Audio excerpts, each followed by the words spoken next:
Nausea Ganpati रोडवरील concrete रस्ता खचला. 38,000 कोटींच्या विकास कामांवर संतप्त नाशिककरांचा सवाल. नवशा गणपती परिसरातील कॉन्क्रीट रस्ता अचानक खचल्याच्या घटनेनंतर नाशिककरांमध्ये संतापाची लाट उसळली आहे. या मार्गावर सुरू असलेल्या विकास कामांच्या गुणवत्तेवर प्रश्नचिन्ह उपस्थित करत या घटनेला जबाबदार असणाऱ्यांवर कायदेशीर कारवाई करण्याची मागणी नागरिकांकडून करण्यात येत आहे.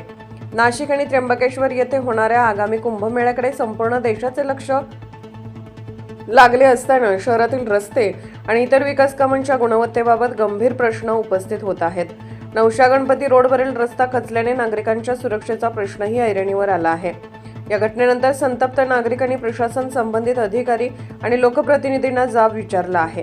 महापौर, उपमहापौर, प्रशासकीय अधिकारी, शहर अभियंता, कार्यकारी अभियंता तसेच संबंधित ठेकेदार यांनी या घटनेची जबाबदारी स्वीकारावी अशी मागणी करण्यात आली आहे. नागरिकांच्या म्हणण्यानुसार मोठ्या निधीतून करण्यात येणाऱ्या कॉन्क्रीट रस्त्याचे काम अशा प्रकारे खचणे गंभीर बाब आहे. रस्त्याच्या बांधकामाचा दर्जा, कामाची गुणवत्ता आणि संबंधित यंत्रणेकडून करण्यात आलेली तपासणी याची चौकशी करण्यात यावी अशी मागणी पुढे येत आहे. काही नागरिकांनी या प्रकरणाची स्वतंत्र व सखोल चौकशी करून दोषी आढळणाऱ्या अधिकारी, ठेकेदार किंवा संबंधित व्यक्तींवर कठोर कारवाई करण्याची मागणी केली आहे. भविष्यात अशा घटना पुन्हा घडू नयेत यासाठी शहरातील सुरू असलेल्या विकास कामांचे तातडीने गुणवत्ता परीक्षण करण्यात यावे असेही नागरिकांनी म्हटले आहे. नवशा गणपती परिसरातील रस्ता खचल्याच्या घटनेत डंपर खड्ड्यात कोसळल्याने मोठी दुर्घटना टळली.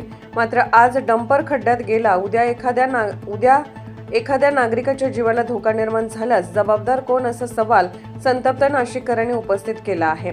कुंभमेळ्याच्या पार्श्वभूमीवर सुरू असलेल्या आणि प्रस्तावित विकास कामांमध्ये पारदर्शकता ठेवून दर्जेदार कामे व्हावीत, नागरिकांच्या जीवित सुरक्षेला सर्वोच्च प्राधान्य द्यावे आणि दोषींवर कारवाई करावी अशी मागणी नाशिककरांकडून करण्यात येत आहे. नागरिकांनी सर्व राजकीय व सामाजिक मतभेद बाजूला ठेवून शहराच्या सुरक्षिततेसाठी आणि दर्जेदार विकास कामांसाठी एकत्र येण्याची गरज असल्याची भावनाही यावेळी व्यक्त करण्यात आली.